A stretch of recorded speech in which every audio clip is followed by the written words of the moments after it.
మంచిది ప్రియులారా, వాక్య ధ్యానమునకు సహాయకరంగా యెషయా గ్రంథం 30వ అధ్యాయం, పేజు సంఖ్య 592.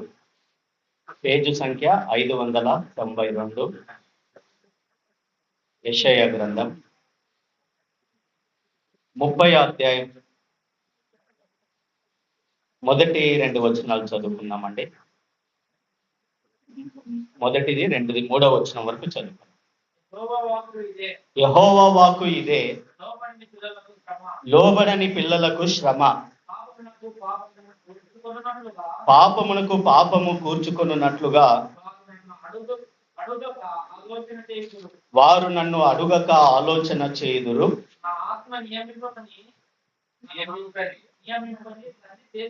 సంధి చేసుకుందురు. వారు నా నోటి మాట విచారణ చేయక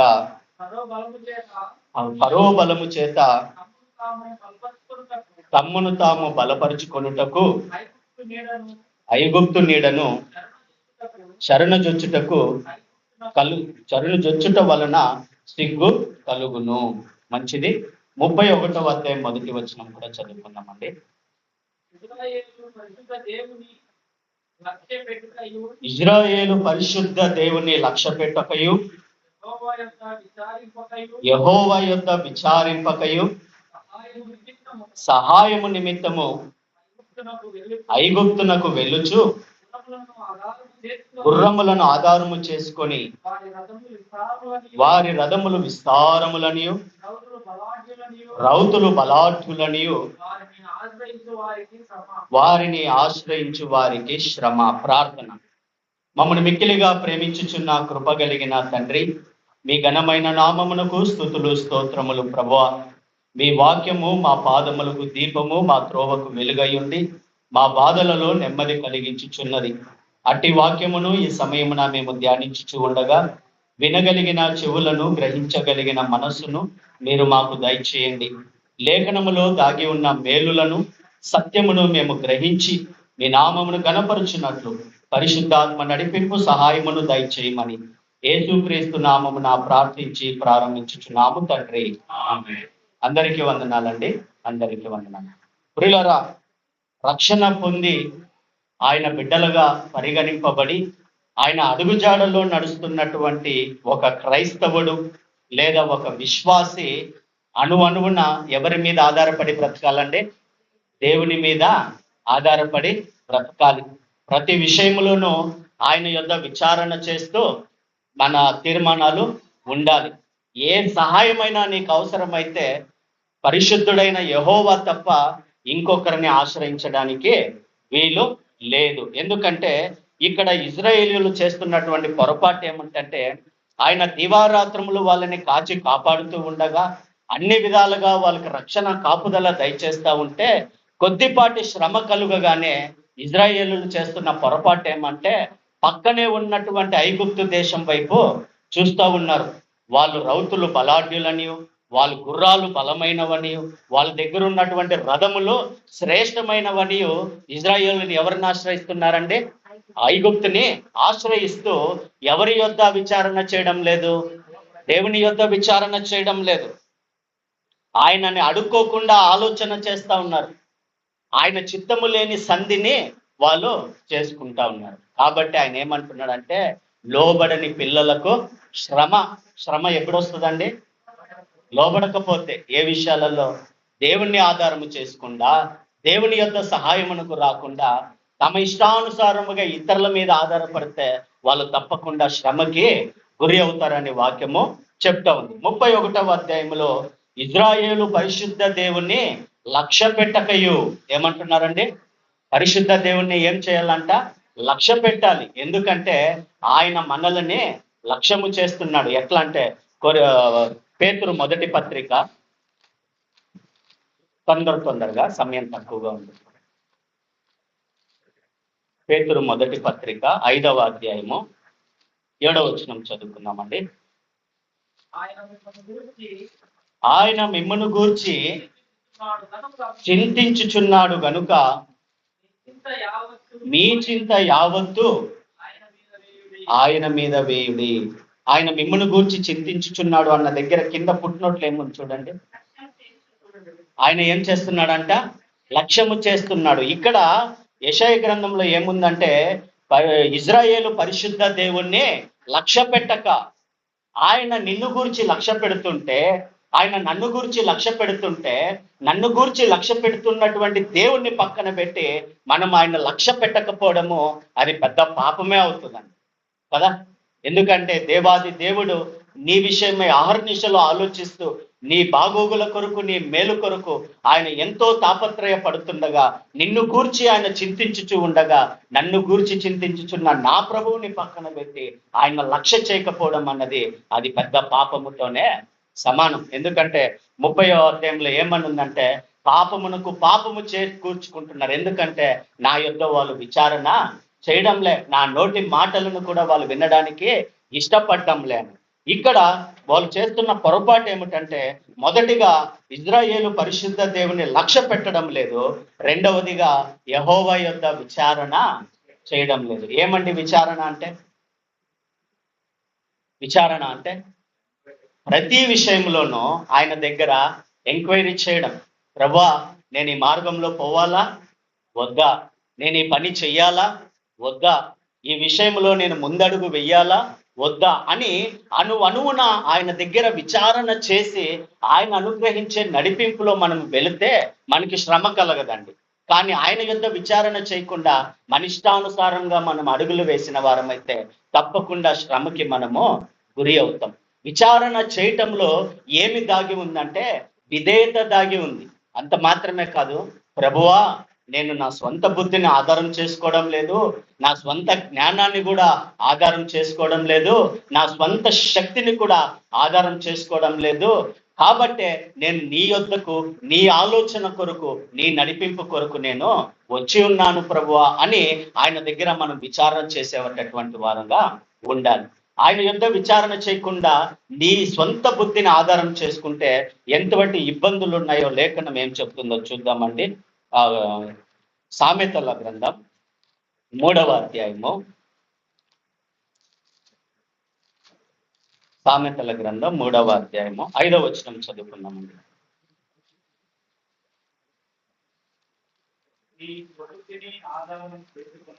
నీ స్వబుద్ధిని ఆధారము చేసుకొనక నీ పూర్ణ హృదయముతో యెహోవా యందు నమ్మకముంచుము, నీ ప్రవర్తన అంతటి యందు ఆయన అధికారమునకు ఒప్పుకొనుము, అప్పుడు ఆయన నీ త్రోవలను సరాలము చేయను. ఎప్పుడవుతాయండి మన త్రోవలు సరాలము? నా స్వబుద్ధిని ఆధారం చేసుకోకుండా, నా జ్ఞానాన్ని ఆధారం చేసుకోకుండా, నా శక్తిని ఆధారం చేసుకోకుండా, నా అనుభవాలని ఆధారం చేసుకోకుండా, నా స్వబుద్ధి అంతటిని పక్కన పెట్టి ఎవరిని ఆధారం చేసుకోవాలి? నా ప్రభువుని నేను ఆధారం చేసుకోవాలి. ఇక్కడ ఒక ప్రశ్న రావచ్చు, మరి దేవుడు మనకెందుకు బుద్ధి ఇచ్చాడు? స్వబుద్ధిని నేను ఆధారం చేసుకోకపోతే దేవుడు ఇచ్చిన బుద్ధి వృధా అవుతుంది కదా. ఆ బుద్ధిని నేను ఎలా వాడుకోవాలి అంటే, ఆ బుద్ధిని నువ్వు వాడుకోవాల్సిన విధం ఏమిటంటే, నా బుద్ధితో దేవునికి విధేయత చూపుతున్నానా, ఆయన యొద్ద విచారణ చేస్తున్నానా, ఆయన నడిపిస్తున్నటువంటి అడుగుజాడల్లో నడుస్తున్నానా, ఆయన ఆలోచన చేత నడిపింపబడుతున్నానా అని గ్రహించుకోవడానికే దేవుడు నీకు బుద్ధిని దయచేశాడు. కానీ ఆ బుద్ధిని దేవుని వైపు నుండి తొలగించుకొని నీకు ఇష్టం వచ్చినట్లుగా చేయడానికే కాదు. అందుకే ఆయన ఏమంటున్నాడంటే, నీ స్వబుద్ధిని నువ్వు ఆధారము చేసుకోవద్దు. ఆధారం చేసుకుంటే నీ దేవుణ్ణే ఆధారము చేసుకో. నీ పూర్ణ హృదయముతో యెహోవా యందు నమ్మకము ఉంచుము. నమ్మకం ఎట్లుంచాలంట అండి? అర్థం ఇక్కడ, అర్థం అక్కడ. అర్థం మనుషుల మీద, అర్థం దేవుని మీద. అర్థం డబ్బు మీద, అర్థము దేవుని మీద కాదు. ఎట్లుండాలంట నమ్మకము? పూర్ణ హృదయముతో ఆయన యందు నమ్మకం ఉంచుకోవాలి. దానికి నిదర్శనం ఏమిటంటే, నా ప్రవర్తన అంతటి యందు ఆయన అధికారమునకు ఒప్పజెప్పుకోవడము. ప్రియులారా, నీ నడిచే ప్రవర్తన ఆయన అధికారం క్రింద ఉండాలండి. నీ నోటి నుండి వచ్చే ప్రతి మాట యొక్క ప్రవర్తన ఆయన అధికారం క్రింద ఉండాలండి. నువ్వు తీసుకునే ప్రతి నిర్ణయము, ప్రతి ఆలోచన ఆయన అధికారం క్రింద ఉండాలండి. ఈ విధంగా ఉండగలుగుతున్నానా లేదా అని తెలుసుకోవడానికే దేవుడు నీకు బుద్ధి జ్ఞానములు ఇచ్చాడు, కానీ వాటిని ఆధారం చేసుకొని దేవునికి దూరం అవడానికే కానే కాదు. కాబట్టి ప్రియులారా, మనము దేవుని యొద్ద విచారణ చేయడం అంటే ఏమిటంటే, ప్రభువా నా బుద్ధిని నేను ఆధారం చేసుకోవడం లేదు, నా బలమును నా శక్తిని నా మనసుని నేను ఆధారం చేసుకోండి, నిన్నే నేను ఆశ్రయించి తిని నాకు సహాయము చేయమని ఆయన యొద్ద విచారణ చేయుటయే స్వబుద్ధిని ఆధారము చేసుకొని పోవట. మూడవదిగా ఏమంటున్నాడంటే, ఆయన ఏం చేస్తున్నాడండి? సహాయము నిమిత్తము ఎవరి దగ్గరికి వెళ్తా ఉన్నారు? ఐగుప్తునకు వెళ్ళిపోతా ఉన్నారు. ప్రియులరా, ఆయన సహాయము చేయడానికి దివారాత్రములు తన కరములు చాపి నీకు నాకు మేలు చేయదలిచి ఉండగా మనము ఆయన సహాయమును పొందుకొని ఆయనకి మహిమకరంగా జీవించాలే, కానీ ఆయనకి దూరంగా మనం జీవింపకూడనే కూడదు. అందుకే ఇక్కడ 3 అంశాలు ఆయన ఏం చెప్తున్నాడంటే, పరిశుద్ధ దేవుని లక్ష్య పెట్టు, ఎందుకంటే ఆయన నిన్ను లక్ష్య పెడుతున్నాడు. నువ్వు ఆయన గూర్చి చింతించు, ఎందుకంటే ఆయన నిన్ను గూర్చి చింతించుచున్నాడు. యెహోవా యొద్దనే విచారణ చేయి, ఎందుకంటే నీ మార్గములను సరాలము చేయవాడు ఆయన ఒక్కడే తప్ప ఇంకొకడు కాదు. ఆయన సరాలము చేయకపోతే నీ జ్ఞానమో నీ బుద్ధో నీ తెలుగు ద్వారా నీ మార్గములు నువ్వు ఎన్నటికీ సరాలమో చేసుకొనలేవు. సహాయము నిమిత్తమై కూడా ఆయనను ఆశ్రయిస్తే ఆయన ఏర్పరచుకున్న ప్రజల ద్వారా, ఆయన ఏర్పరచుకున్నటువంటి మనుషుల ద్వారా మనం సహాయము పొందగలిగితే అది దేవునికి మహిమకరముగాను మనకి దీవెనకరంగాను ఉంటది. కాబట్టి ప్రియులారా, మన ఆధ్యాత్మిక జీవితంలో అణువణువున నేను ప్రభువుని నా పూర్ణ హృదయముతో లక్ష్య పెడుతున్నానా, ప్రతి విషయములోనూ ఆయన యొద్ద విచారణ చేసి తీర్మానములు తీసుకుంటున్నానా, సహాయము నిమిత్తమై ఇతరుల వైపు కాకుండా లోకము వైపు చూడకుండా నా దేవుని వైపు చూడగలుగుతున్నానా అని అణువున మనల్ని పరీక్ష చేసుకోవాలి. ప్రియులారా, ఈ విధముగా మనము దేవుణ్ణి ఆశ్రయించి జీవించాలండి. పత్రికలో ఏమంటుందంటే, నిలబడి ఉన్నానని తలంచువాడు పడిపోకుండాన్నట్లు జాగ్రత్తగా ఉండాలి. ఎందుకంటే పూర్వీకులు చేసినటువంటి కొన్ని పొరపాటుల ద్వారా మనకి కొన్ని పాఠాలు కూడా నేర్పుతున్నారు. ప్రియులారా, భక్తుడైనటువంటి దావీదు ఉన్నాడు కదా, ఆయన దేవుని యొక్క హృదయానుసారుడు. ఎవరండి ఆయన? దేవుని యొక్క హృదయానుసారుడు. ఎందుకు వచ్చిందండి ఆ బిరుదు, లేకపోతే ఆ సాక్ష్యం ఎందుకు పొందుకున్నాడు? ప్రతి విషయములోనూ ప్రార్థన చేస్తాడు, ఆయన హృదయంలో ఏముందో కనుక్కుంటాడు, ఆయన హృదయానుసారంగానే కార్యాన్ని కొనసాగిస్తాడు. కాబట్టే ఆయనని దేవుని హృదయానుసారుడు అని చెప్పడము జరిగిందండి. ప్రియులారా, మనం కూడా దేవుని హృదయానుసారులుగా ఉన్నామా, లేకపోతే మన ఇష్టానుసారులుగా ఉన్నామా? వాక్యపు వెలుగులో మనల్ని మనము పరీక్షించుకోవాలి. ప్రియులారా, ఆయన భక్తిపరుడే, ప్రార్థన పరుడే, అణువణువున దేవుని యొద్ద విచారణ చేయవాడే. మానవుడిగా కొన్నిసార్లు ఆయన కూడా కొన్ని పొరపాట్లు చేశాడండి. ఆయన చేసిన పొరపాట్ల ద్వారా దేవుడు నేర్పించిన పాఠము లేదో మనము కూడా తెలుసుకొని మన వాక్యము ద్వారా గొప్ప పాఠము నేర్చుకొని దేవుని మహిమపరచుదాం. సమూయేలు మొదటి గ్రంథం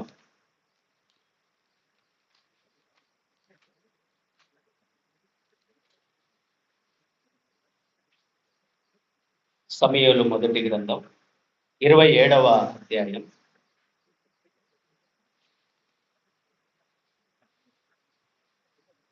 1వ వచనం చదువుకున్నామండి. 27వ అధ్యాయం 1వ వచనం. తరువాత దావీదు, నేను ఇక్కడ నిలుచుట మంచిది కాదు. మొదటిగా ఏమనుకుంటున్నాడండి? ఎక్కడ? ఏదో ఒక చోట ఉన్నాడు, దేవుడు నిలబెట్టిన చోటులో ఉన్నాడు. ఆడ నిలిచి ఆయన అంటున్న మాట ఏమిటంటే, నేను ఇక్కడ నిలుచుట మంచిది కాదు. మొదటిది. రెండవది, ఏదో ఒక దినమున నేను సౌలు చేత, రెండవదిగా ఏమనుకుంటున్నాడండి? ఏదో ఒక రోజు తప్పకుండా నేను సౌలు చేత నాశనం అవుతాను అని అంటున్నాడు. మూడవదిగా ఏమంటున్నాడండి? నేను ఫిలిస్తీయుల దేశమునకు తప్పించుకొని పోదును.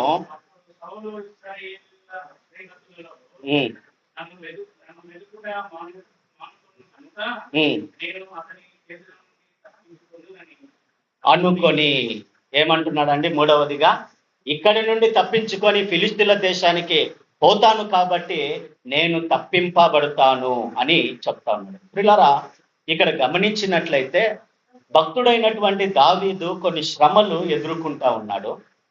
ఈ చదివిన అన్ని వచనాలలో మీరు చూడండి, నేను అంటున్నాడు, శ్రమ గురించి చెప్తా ఉన్నాడు. నేను ఇక్కడ నిల్చుట మంచిది కాదు అని శ్రమ గురించి చెప్తా ఉన్నాడు. నేను ఏదో ఒక రోజు చచ్చిపోతానని సౌలు గురించి చెప్తా ఉన్నాడు. నేను ఇక్కడ ఉండకోకుండా శత్రు దేశానికి తప్పించుకుంటాను అని నేను శ్రమ చెప్తున్నాడే. కానీ ఈ మాటలలో ఎక్కడ కూడా తనను ఆదరించుచున్నటువంటి దేవుణ్ణి జ్ఞాపకం చేసుకున్న వ్యక్తిగా కానీ, దేవుడు నన్ను తప్పించగలడు అని కానీ ఆయన చెప్పినట్లుగా లేదు. కానీ కీర్తనకారుడు భక్తుడైనటువంటి దావీదు పలుమార్లు దేవుని గురించి ఆయన గొప్పగా చెప్పాడు. ఆయనే నా కోట, ఆయనే నా ఆశ్రయము, ఆయన నమ్ముకొనదగిన సహాయకుడు అని చెప్పినటువంటి వాడే కొన్ని సమయాలలో దేవుణ్ణి విడిచి, దేవుని యొద్ద విచారణ చేయక, దేవుని యొద్ద సహాయమునకు కోరుకొనకుండా తన ఇష్టానుసారమైనటువంటి అడుగులు వేసినట్లుగా చూస్తూ ఉన్నాం. ప్రియులారా, ఆయన తలంచిన మొదటి మాట ఏమిటంటే, నేను ఇక్కడ నిలుచుట మంచిది కాదు అంటున్నాడు. మీరు చెప్పండి, అక్కడ నిలబెట్టింది ఆయన, నిలిచున్నది ఆయన నిలబెట్టింది ప్రభువ? ఎవరండి నిలబెట్టింది? ప్రభువే. ఎక్కడ నిలబెట్టాడు? ఆ అరణ్యములో ఆయన్ని నిలబెట్టి ఉన్నాడు. ప్రియులారా, ఎందుకు అంటే ఆయన గొల్యాతును చంపినది మొదలుకొని దావీదు మీద ఆయన విషపు చూపు పెట్టి ఆయన చంపాలి అని ఒక రాజు నిర్ణయం తీసుకున్నాడు. ఒక రాజు తలంచుకుంటే దెబ్బలకి ఏముండవండి, కొదువుండవు అన్నట్టుగా ఇప్పుడు సౌలు దావీదును చంపాలనుకున్నాడు. కాబట్టి ఇంకా ఎవరెవరు దావీదును చంపాలనుకుంటారండి? సౌలు దగ్గరున్న సైనికులు కూడా దావీదును చంపాలనుకుంటారు. ఆ దేశమందున్నంట ప్రతి పౌరుడు కూడా ఎవరిని చంపాలనుకుంటాడు? దావీదుని. మనకు అనిపిస్తుంది ఇక్కడ దావీదుకు శత్రువు సౌలు ఒక్కడే అనుకుంటున్నాం. కానీ దావీదుకి శత్రువులుగా దేశమే నిలబడిందండి. అట్టి పరిస్థితిలో దావీదు ఎక్కడికి పోయినాడంటే అరణ్య మార్గంలోనికి వెళ్ళిపోయినాడు. ఒకానొక సమయంలో, ఈ మాటలు చెప్పడానికి ముందు ఆయన జీపు అరణ్యంలో ఉన్నాడని ఎవరు ఆయనకి వార్త చేరవేసినారు తెలిసినా అండి? గొర్రెల్ని, మేకల్ని, పశువులను కాచుకునేటటువంటి వారు ఏమని చెప్పినారండి? అడిగో దావీదు అక్కడ ఆ గుహలో ఉండడము నేను చూచి ఉన్నాను. వీళ్ళకి ఏం పని అండి? పశువులు కాసేవాళ్ళు పశువులు కాసుకోవాలి, కానీ దావీదు ఎక్కడుంటే వీళ్ళకేం పని? కాబట్టి వీళ్ళు ఏం చేసినారండి? పోయి సౌలు దగ్గర సర్టిఫికెట్ తీసుకోవాలని, ఆయన మెప్పును పొందాలని ఆయన్ని ఇంకా ఇబ్బంది పడతా ఉంటే, ఇంకనూ ఆయన్ని గాయపరచడానికి, ఇబ్బందుల పాలు చేయడానికి వీళ్ళు వెళ్ళి సౌలు దగ్గర ఎవరున్న వార్తను చెప్పారండి? దావీదు ఉన్నటువంటి ప్రాంతంను గురించి చెప్పినారండి. చెప్పిన వెంటనే సౌలు ఎంత ఆతృతతో ఉన్నాడో, ఎంత కోపముతో ఉన్నాడో, దావీదుని పట్టుకోవాలని ఎంత కసితో ఉన్నాడంటే, ఒకరు కాదు, ఇద్దరు కాదండి, 3000 మంది సైనికుల్ని వెంట పెట్టుకొని దావీదు నిలిచి ఉన్నటువంటి స్థలానికే వచ్చినాడండి. ఎక్కడికి వచ్చినాడు? దావీదు నిలబడి ఉన్నటువంటి స్థలానికి వచ్చినాడు. ప్రియులారా, ఒక రోజు ఎతికినారో, 2 రోజులు ఎత్తుకున్నారో, 3 రోజులు ఎత్తుకున్నారో తెలియదు, కానీ 3000 మంది ఎవరిని ఎత్తుకుతున్నారండి? దావీదుని వెతుకుతా ఉన్నారు. దావీదు దొరికాడా అండి? ఎందుకు చెప్పాలా? ఇది దావీదు టాలెంట్ వలన తప్పించుకుంటా ఉన్నాడా, దేవుడు తప్పిస్తా ఉన్నాడా? ఆ వచనం మనం చదువుకున్నామండి, వెనకలా ఉంటుంది చూడండి. 23వ అధ్యాయం, సమూయేలు 23వ అధ్యాయము 14వ వచనం. అయితే దావీదు అరణ్యములోని కొండ స్థలముల యందును అరణ్యమున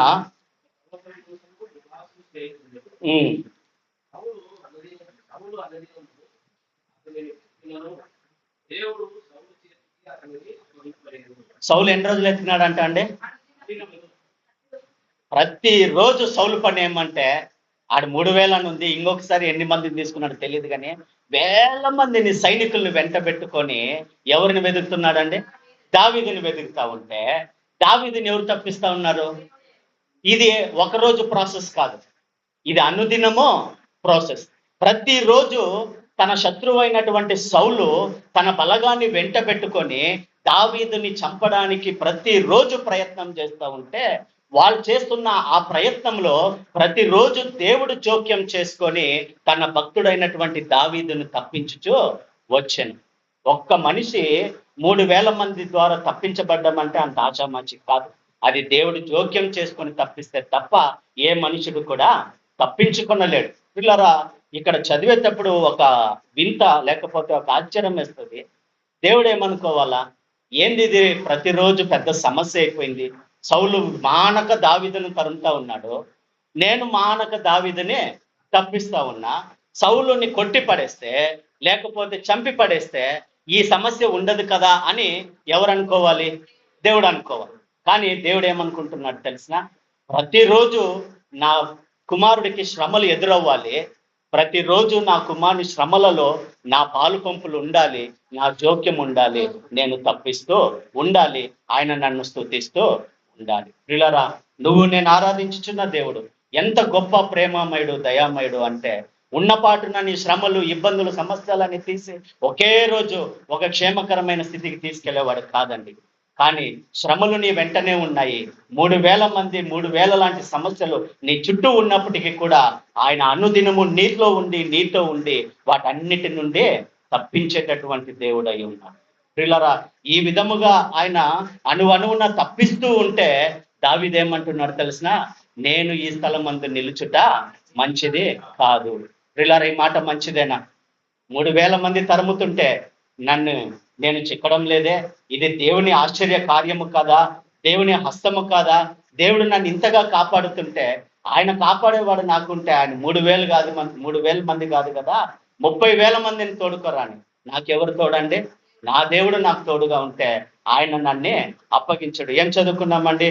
అనుదినము సౌలు అతన్ని వెతికినను, దేవుడు అనుదినము అతని నుండి దావీదుని తప్పించుచు వచ్చాను. ప్రియులారా, మన భక్తి జీవితంలో కూడా ఒకానొక సమయంలో దేవాది దేవుడు మనకి అనుగ్రహించబోతున్న ఆ సింహాసనాన్ని బట్టి, దావీదునికి సింహాసనం ఇవ్వాలనే కదా ఈ పరీక్ష. మనకు కూడా దేవుడు గొప్ప ఆధిక్యతని, గొప్ప బాధ్యతని కట్టబెట్టేటప్పుడు కొన్ని శ్రమల గుండా, కొన్ని సమస్యల గుండా మనల్ని నడిపిస్తూ ఉంటాడండి. కానీ నడిపించే దేవుడు ప్రతిరోజు ప్రతి కీడు నుండి, ప్రతి అపాయము నుండి, ప్రతి శత్రువు నుండి నిన్ను అనుదినము తప్పించి ఆయన కాపాడుతూ ఉండగా, ఆయన నిలబెట్టిన స్థానములో నువ్వు మౌనముగా నిలిచి ఉండుటయే గొప్ప భాగ్యము. ఎందుకంటే మనము మౌనముగా నిలబడుటలోనే మనం ఏం చూపిన వారం అవుతామండి? విధేయతను చూపిన వారం అవుతాం. ప్రియులారా, నువ్వు ఎదుర్కొంటున్నటువంటి శ్రమ ఏ పాటిదైనా, నువ్వు నిలబడి ఉన్నటువంటి స్థలము ఏ పాటిదైనా, ఏ మనుషులు, ఏ పొరుగువారు కూడా నీకు తోడుగా, నీడగా, అండగా, సహాయకంగా లేకపోగా నిన్ను బాధ పెడుతూ ఉన్నా కూడా దేవుడు నన్ను ఈ స్థలం ముందు నిలబెట్టాడని గ్రహించి ఆయన ఆదరణ పొందుకొని, ఆయన సహాయమును పొందుకొని ఊరకని నిలిచి ఉండటం కూడా గొప్ప భాగ్యమేనండి. వాక్యం ఏమని చెప్తా ఉందంటే, నిర్గమకాండం 14వ అధ్యాయం, నిర్గమకాండం 14వ అధ్యాయం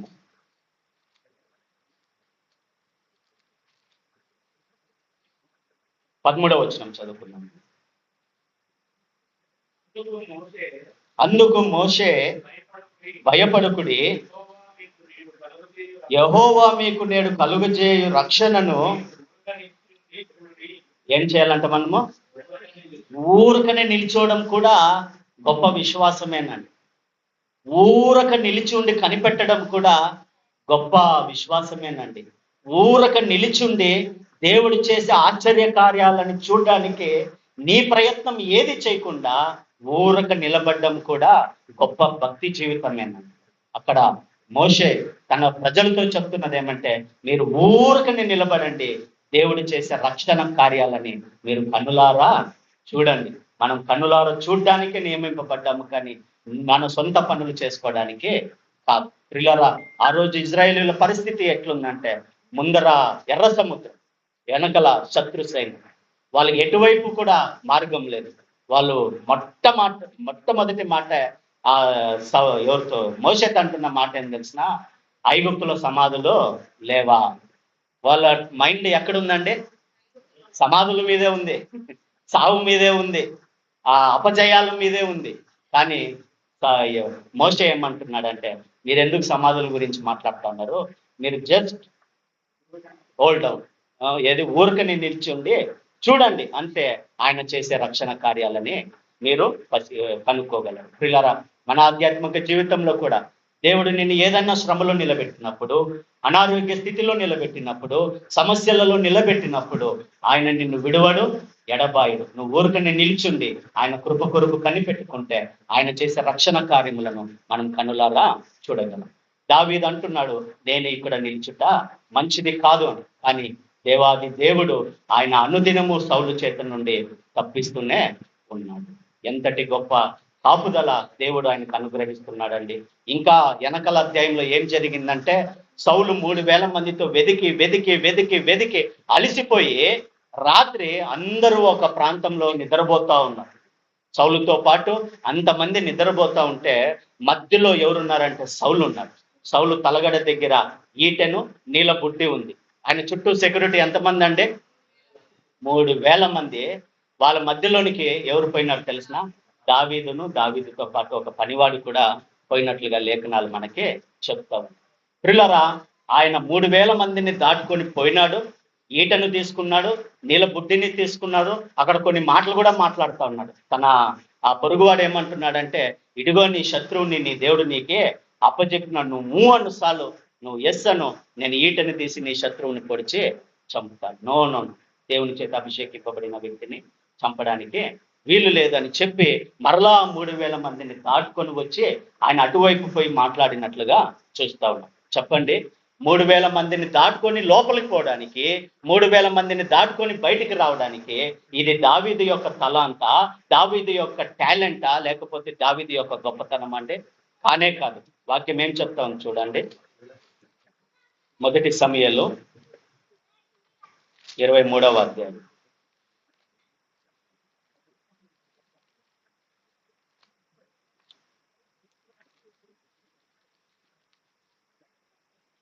ఇరవై 26వ అధ్యాయము 12వ వచనం.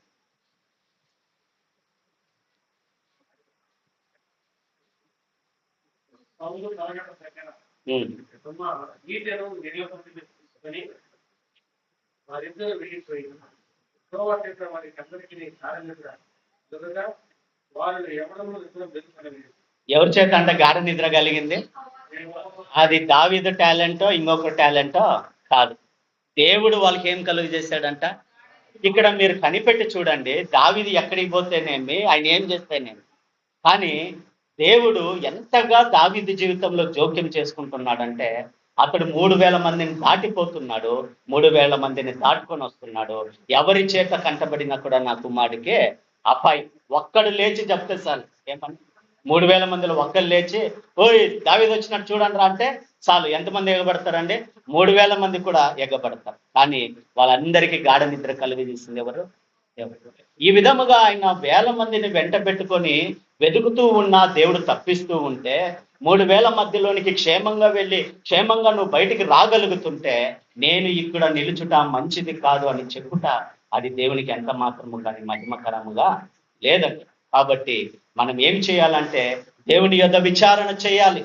దేవుని సహాయం కొరకు మనం కనిపెట్టాలి. ప్రభువా, ఈ ప్రాంతంలో ఈ స్థలంలో నన్ను నువ్వు ఈ ఇబ్బందులలో ఈ పరిస్థితిలో నువ్వు నన్ను నిలబెట్టావు, నేను ఇక్కడ నిలుచుట మంచిదే, ఎందుకంటే నువ్వు నాకు తోడుగా ఉన్నావు అని మనం అనువనువున యెహోవా యొద్ద విచారణ చేసి ముందుకే సాగాలి.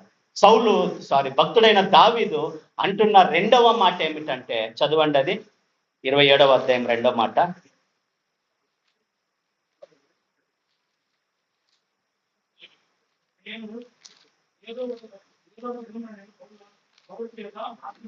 నేను ఏదో ఒక దినమున సౌలు చేత నాశనమగుదును.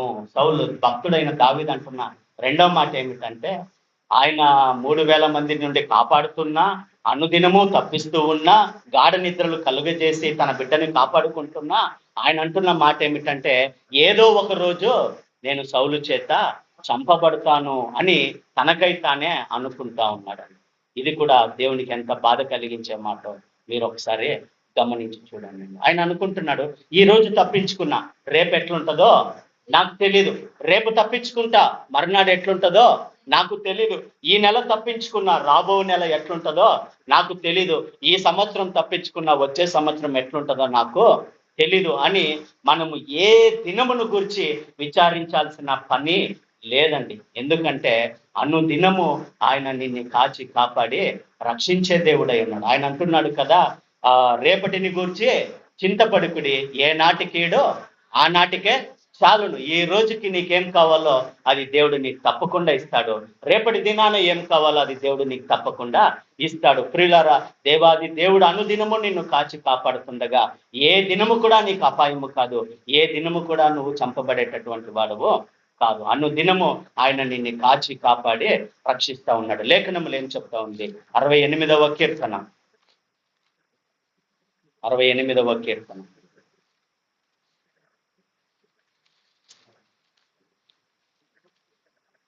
19వ వచనం.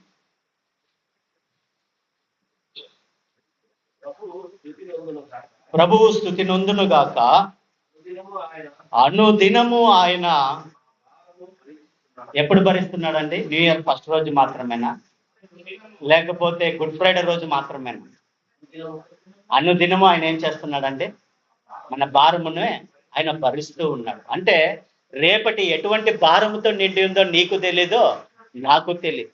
రేపటి ఎటువంటి శ్రమల గుండా మనం వెళ్ళవలసిన వారమై ఉన్నామో నీకు తెలీదో, నాకు తెలీదు. కానీ ఆయన అంటున్నాడు, అనుదినము నీ నా భారము భరించువాడు ఆయనే. నీ నా భారము ఆయన ఏదో ఒక రోజు భరించి నిన్ను విడిచిపెట్టేవాడు కాదండి. అనుదినము ఆయన నీకు తోడుగా నీడగా అండగా ఉంటూ నీ భారమును భరించుచూ ఉండగా మనం ఎట్లా చెప్పగలము, ఏదో ఒక దినాన నేను నాశనం అయిపోతా, ఏదో ఒక దినాన సౌలు చేత పట్టబడతా, ఏదో ఒక దినాన ఈ సమస్యల చేత నేను నాశనం అయిపోతానని చెప్పడానికి వీలు లేదండి. ఎందుకంటే నిన్ను ప్రేమించుచున్న దేవుడు అనుదినము నీ భారములను భరించుచున్నాడు. విలాప వాక్యములు తొందరగా ముగించేస్తున్నాం. 3వ అధ్యాయము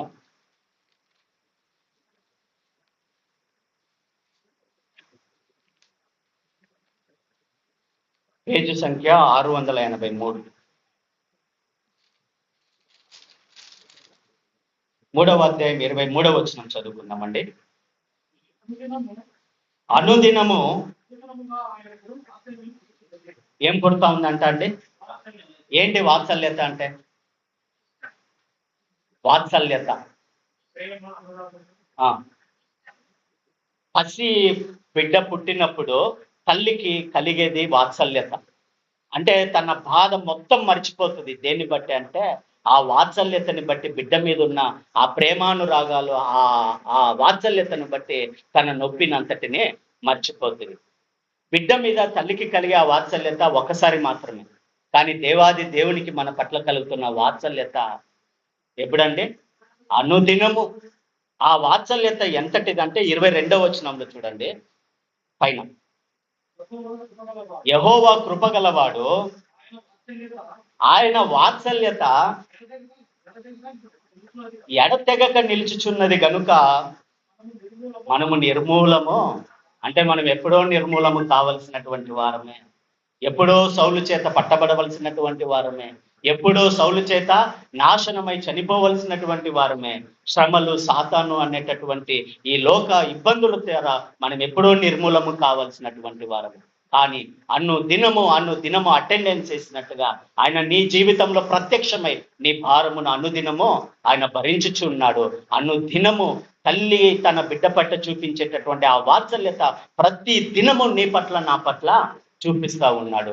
ఆయన వాత్సల్యత చేత మనం నిర్మూలము కాకుండా ఉన్నాం. ఇప్పుడు చెప్పండి, అనుదినము ఆయన మన భారాలు భరిస్తూ ఉంటే, అనుదినము ఆయన వాత్సల్యత చేత మనల్ని ఆదరించుచా ఉంటే, ఏ దినమును గురించి మనం భయపడాలి, ఏ దినమును గురించి మనం చింతించాలి? ఏ దినము, ఏ నెల, ఏది కూడా మనకి ఏ కీడు కూడా కలగచేయవండి. మనకి ఎంత గొప్ప ప్రేమామయుడు, దయామయుడు, కరుణామయుడు మన మధ్యలో ఉన్నాడంటే, అనుదినము భారం భరించుచు, అనుదినము వాత్సల్యము చూపుచు నీతో నాతో నడిచే దేవుడు మనకుండగా మనం ఏ దినాన్ని గురించి చింతించాల్సిన అవసరం లేదు.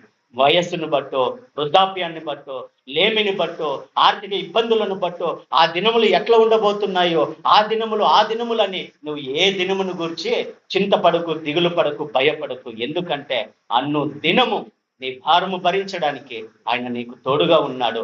అన్ను దినము తన వాత్సల్యత చేత నిన్ను తృప్తిపరిచి నిన్ను బలపరచడానికి ఆయన తోడుగా ఉంటుండగా అది ఏ దినమైనా ప్రభుకే మహిమే.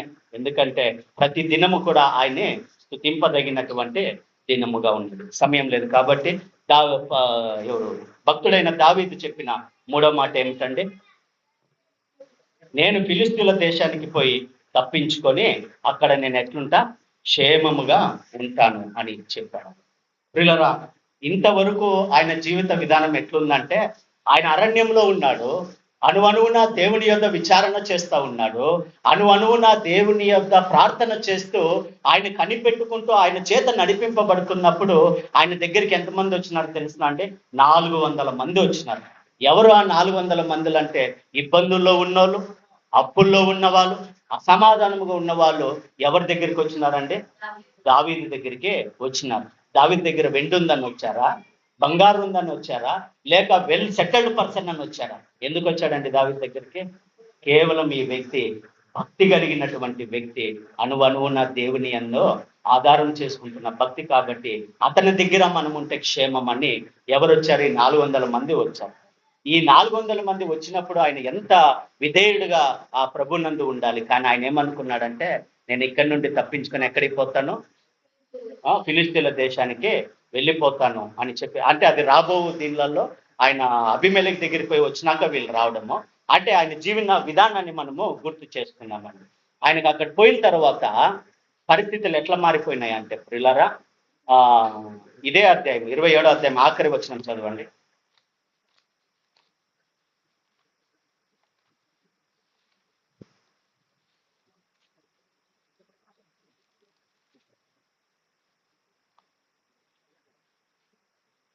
ఆఖరి వచనం.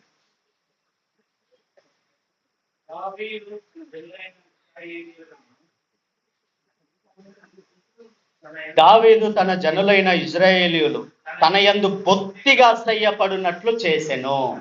ఎవరు ఎడలండి? ఎవరు? ఒకనొక దినమున ఏ దావీదు గొప్పవాడు అనుకున్నారో, ఏ దావీదు క్షేమం అనుకున్నారో, ఏ దావీదుని దేవుడి భక్తుడని కొనియాడినారో ఆ మనుషులే ఈ రోజు ఆయన ఏం చేసుకుంటున్నారండి? అసహ్యించుకుంటున్నారు. ఎట్లంట? ఇజ్రాయేలులు తన యందు బొత్తిగా అసహ్యపడినట్లు చేసెను కనుక అతడు ఏమండి సదాకాలము ఆకీషునకు నా మాట విన్నును అని ఎవరు నమ్ముతున్నారండి? ఎందుకండి ఈ పరిస్థితి ఏర్పడింది? దేవుణ్ణి నమ్ముకోకుండా, దేవుణ్ణి ఆశ్రయించుకోకుండా మానవులను ఆశ్రయించినందుకు నువ్వు మానవులను సంతోషపెట్టే క్రమములో నీ దైవజనులు, దైవ బిడ్డలు నువ్వేం చేసుకుంటున్నావు? పోగొట్టుకుంటున్నావు. వారి దృష్టిలో నీ మాటలు అసహ్యంగా ఉన్నాయి, వారి దృష్టిలో నీ చర్యలు అసహ్యంగా ఉన్నాయి, వారి దృష్టిలో నీ ప్రవర్తన ఘోరాతి ఘోరముగా ఉంది. కారణం ఏమిటంటే నువ్వు ఎవరినో సంతోషపట్టాలని నీ యొక్క జీవిత దినాన్ని గడుపుతున్నావు. పిల్లరా, మనం ఎన్ని రోజులు మనుషుల్ని ఆధారం చేస్తున్నాం?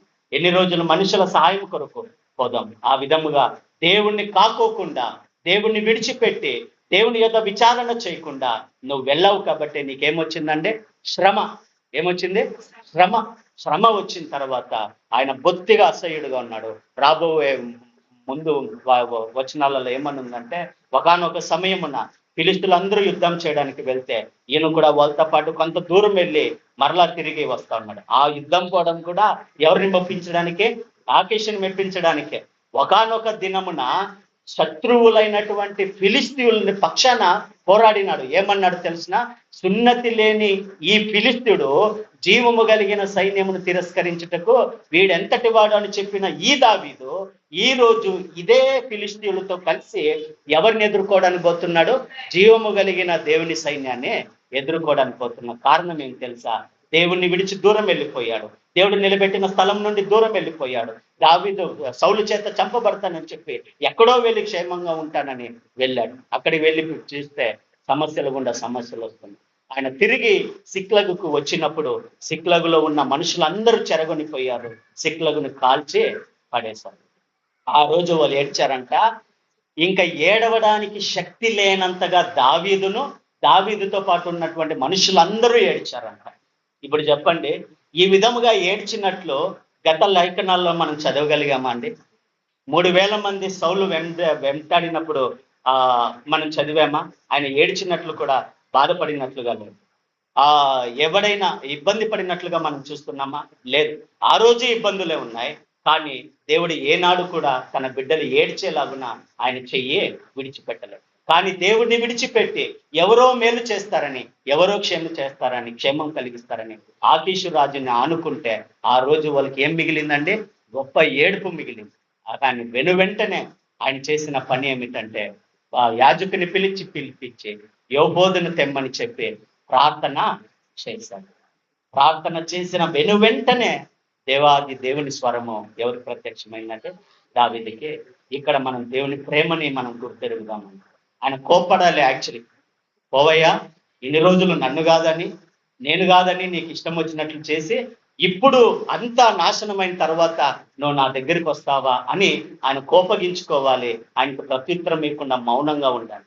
కానీ ఆయన ఎంత ప్రేమామయుడు, ఎంత దయామయుడు, ఎంత కరుణామయుడు అంటే, దావీదు మొరపెట్టిన వెంటనే ఆయన స్వరము ప్రత్యక్షమై, దావీదా నాయనా పో, నీ వారిని నువ్వు దక్కించుకుంటావు అని ఆయన సెలవిచ్చినట్లుగా చూస్తున్నాం. వెంటనే ఎప్పుడైతే దేవుని వైపు తిరిగాడో ఆయన ఏడుపుకి ఫుల్ స్టాప్ పడింది. తన వారిని అందరినీ సంపాదించుకున్నట్లుగా చూస్తున్నాం. మన భక్తి జీవితంలో, ఆధ్యాత్మిక జీవితంలో ప్రియులారా, మనం యెహోవా యొద్ద విచారణ చేసేవారుగా ఉన్నామా? యెహోవా దేవుణ్ణి మాత్రమే లక్ష్య పెట్టే వారముగా ఉన్నామా? ఆయన యొద్ద మాత్రమే సహాయము కోరుకునేటటువంటి వారముగా ఉన్నామా? వాక్యం చెప్తా ఉంది, మనుషుల సహాయము వ్యర్థము. కానీ దేవుడు తన మనుషులనే ఏర్పాటు చేసుకొని తన మనుషుల ద్వారా సహాయం చేస్తే అది దేవునికి మహిమ, మనకందరికీ ఎంతో దీవనకరంగా ఉంటుంది. మన భక్తి జీవితంలో ఆయననే లక్షణం చేద్దాం, ఆయన యొద్దే విచారణ చేద్దాం, సహాయం కొరకు ఆయన్ని మాత్రమే ఆశ్రయిద్దాం. దేవుడు అనుగ్రహించే మేలులకు మనము పాత్రులం అవుదాం. అట్టి కృప దేవుడు మనందరికీ దయచేయును గాక. ఆమేన్. ఆమేన్.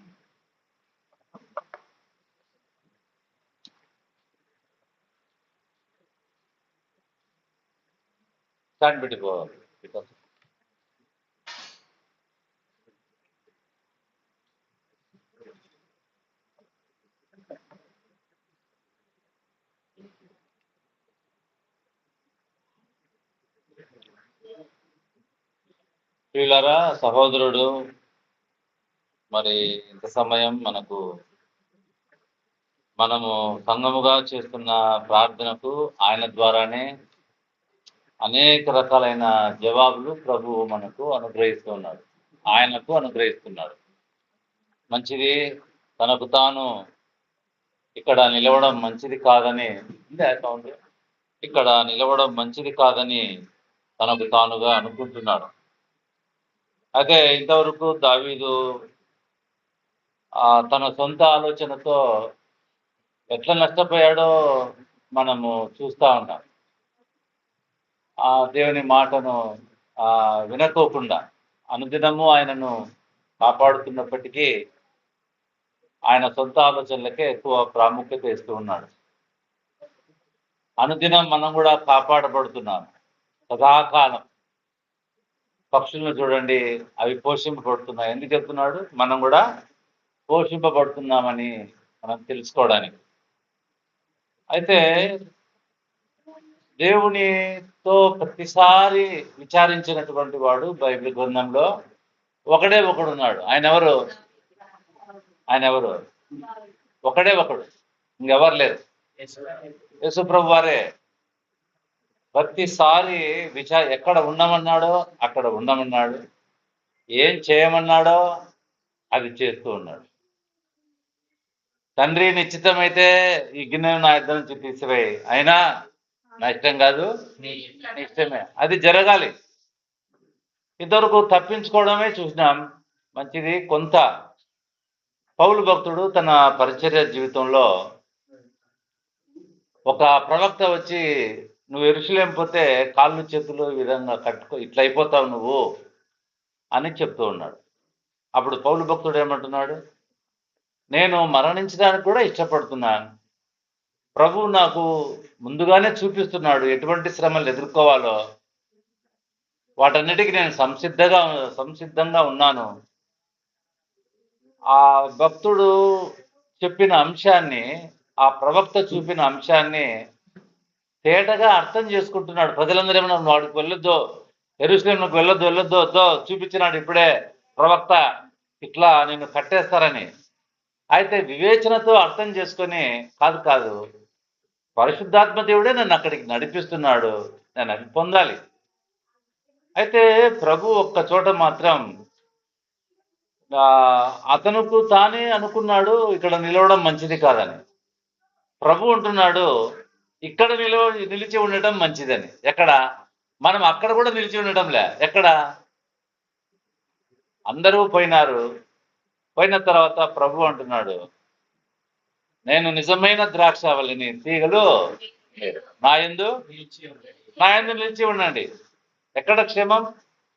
ఆయన యందు నిలిచి ఉండండి. ఎందుకంటున్నా అంటే ఫలింపని తీగలు మన జీవితాల్లో ఉన్నాయి. వాటిని కత్తరిస్తా. ఆ కత్తరించినప్పుడు మీరు కొంచెం కష్టపడ్డారని చెప్పేసి మీరేం పారిపోకండి, ఇక్కడే నిలిచి ఉండండి, తప్పక మీరు ఫలిస్తారు. కాబట్టి మంచి అంశాన్ని ఆ పరిశుద్ధాత్మ దేవుడు మనకు సహోదరుని ద్వారా అందించడం సంఘానికి క్షేమం. అటువంటి సహోదరులు ఇంకా ఎక్కువగా సేవలో సమర్పణ చేసుకొని ప్రభు ఈ సంఘానికి అనుగ్రహించినందుకు కూడా దేవునికి కృతజ్ఞత చెల్లిస్తున్నాం. సంఘంలో నిలిచి ఉందాం. ప్రభు ఎట్లా తండ్రికి లోబడ్డాడో అట్లనే మనం కూడా అన్ని విషయాలకు, నీకు ఒక కష్టం వచ్చిందా, అది ప్రభు అనుగ్రహించిన కష్టం. ఒక నష్టం వచ్చిందా, అది ప్రభు అనుగ్రహించిన నష్టం. ప్రభుకే మనము సమర్పణ చేసుకుందాం. మంచిది. ఇంకొక విషయం ఏంటంటే, మన సహోదరుడు కాలేబు కొత్తగా బండి వెహికల్ తీసుకున్నాడు, 2 వీలర్ తీసుకున్నాడు. అందుకు కృతజ్ఞతగా సంఘానికి కొంత స్వీట్ ఇవ్వాలని ఆ కుటుంబం వారు ఆశపడ్డారు. కాబట్టి ఆ వెహికల్ను ఎక్కువ సమయము సేవకు గడపాలని ఆయన ఆలోచన కలిగి ఉన్నాడు. కాబట్టి పిల్లరా, ఆ ప్రార్థన చేద్దాం. తర్వాత అందరికీ ఆయన స్వీట్ ఇస్తాడు. మనము తీసుకొని బయటికి వెళ్ళి తీసుకుందాం. ఇంకా లోపల ఉండలేము ఇంకా. ఓకే, ప్రార్థన చేద్దాం. మన మధ్యలో ఉన్నటువంటి సహోదరుడు వేరన్న వచ్చి ప్రార్థన చేస్తాం. ప్రార్థనతో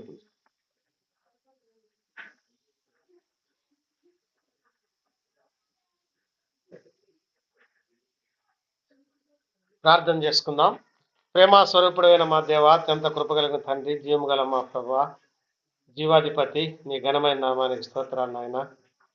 మా జీవితాల్లో ప్రభువా, మా ఆలోచనకు, మా యొక్క జ్ఞానానికి మేము నాయన మా తండ్రి ఆధారం చేసుకోకుండా నాయన నీవు అనుగ్రహించేటువంటి మాటకు మేము లోబడి నీ వాక్యానికి విధేయత కలిగి ప్రభువా, నువ్వు నాయన మమ్మల్ని నడిపిస్తున్న విధానాన్ని మేము అర్థం చేసుకొని నీ యందు మేము నిలిచి ఉండి ప్రభువా, మా జీవితాలను క్రమం చేసుకొని నీకు మహిమకరంగా ఉండగలుగుటకు వాక్యాన్ని ఎప్పటికప్పుడు సంఘం ద్వారా మాకు అందిస్తూ నాయన మా తండ్రి సంఘములో క్షేమం అనుగ్రహిస్తున్న దేవానికి స్తోత్రాలు.